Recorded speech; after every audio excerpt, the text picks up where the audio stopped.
twisted you need to be. Yeah. Wow. Can you show that one more time? Try the other side. So on your left, and twist your right foot underneath your left elbow. Oh, it's really twisted. Really twisted. Good, Romy.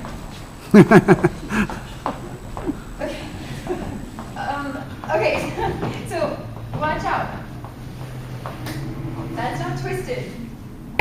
That's behind me. My elbow's way over here. I'm looking at my foot, but I'm not twisted. Okay? My elbow has to be behind my heel. Put my elbow behind my heel as if I were going to kick my elbow. Yes. Yeah. Yeah? And other side. Other side. Boom. Did everyone do their yoga this morning? Yeah. Boom. Yeah? You could just, like, you could have just enough on your weighted leg to allow you to do that, right? Yeah, it's not a big pivot, but it's some. Yeah.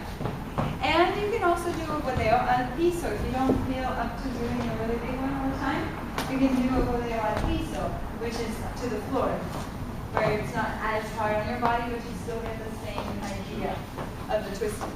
Yeah? And you can choose that, ladies, if you want. You can choose. Okay, so. And boleos are not controlled. They're not controlled. Yeah, this is so annoying. But I hate that. But you should never try to do a boleo, which is really annoying. You're like, what am I doing here? I'm trying to learn boleos. But you can't make a boleo happen from the foot up. That doesn't look natural. Right? Something's wrong. It has to be a physical reaction to your torso changing direction. Should So I how do try you it?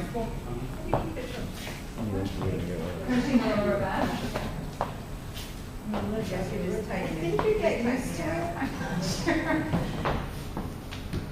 I'm not sure. I try to engage my core so that it doesn't breathe.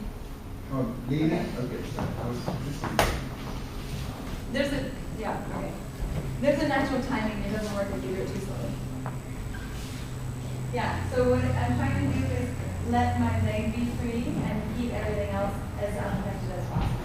It is choice this way, but try not to like do this or like just try to stay long in this one and just twist it. So that Could we also talk about touching the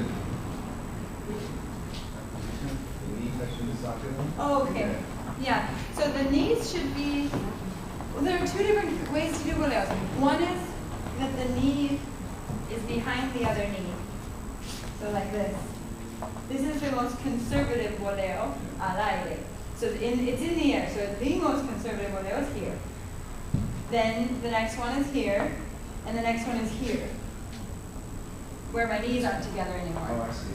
When you go really high, it's no longer you cannot maintain it. So, right. Your knee, do you see my knee is behind, my left knee is behind my right knee. Thank you. So, the most conservative, next step up, next step up. But they're all circular boleos.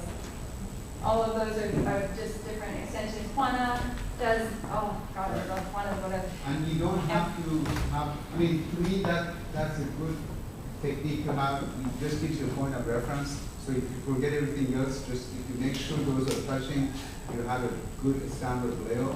The other thing is that when you did the boleo, the first part of it, you don't have to. See, she's separated. When she brings it back is when she comes and the legs, the knees are touching. I mean, the back knee is touching the socket of the front knee. So the leg flies up as he makes me spin, change direction. So I come back here. Okay, so I'm here, I'm out, but not up off the floor. When he goes back is the moment that my leg protests. My leg tries to keep going. It can't because it's attached to the rest of me that's going the opposite direction, and therefore it flies up like the crack in the woodwork. Yes? So should the return be faster than that foot?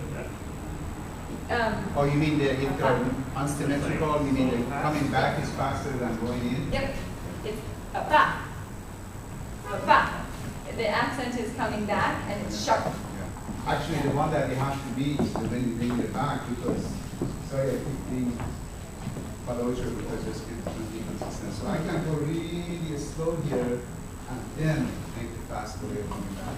But it's more important when you make it back where she's going in. Exactly. Yes. Okay, I'm gonna have you. So you're here, and you come up, and when, like, do you come all the way here? No. And then down? No. That's, you try, well, you're trying to do this and then as quickly as possible here. Because this is dangerous. Yeah, as we know. That's Matt's story. What happened last night, Matt? So I've been doing bolero all night, right? So I did dance with this lady who I have promised to dance with her for a long time. So I couldn't get a chance to dance with her. So I'm doing this move over here. Okay? Wait, it's the other one. No. Oh, it's me up. Sorry. So it's here. I'm doing a sandwich. I'm coming over here, back here, and I just do this. She like kicked someone. And the next thing you know, she goes right into somebody in the back. They threw you out. Yeah, Right. to the point that the lady had to go sit down and come back. Oh, God. It was so embarrassing. Oh, I had no idea. And Yeah. then the lady come and said, "Man, you know you're not supposed to be the high kick bolero." Oh, God. I Yeah. Yeah. That's tough. So leaders, you have to make sure you have room. But followers, if you twist, then it's going to be much. It's going to be near you. Right. If you're doing this, it's not near you. It's out that way, especially if you. I mean, yeah. So twist, that'll keep it safe, and keep your knees together. That keeps it even more safe. One more fact. So when I lead her the bolero to do a high kick or misconception, when I lead her back, it's up to her if she wants to do a high kick. It's not up to me. Yeah. So ladies, you can kind of like check out. You're like, okay, do I have room or not? Like, oh, yeah, I have room, I can do it. Right. Or like, oh, I see somebody, whoa, no problem. You know, can be very responsible that way. Let's try. And then you hear, the next time you hear yours. The next time I'll take yours. All right, okay.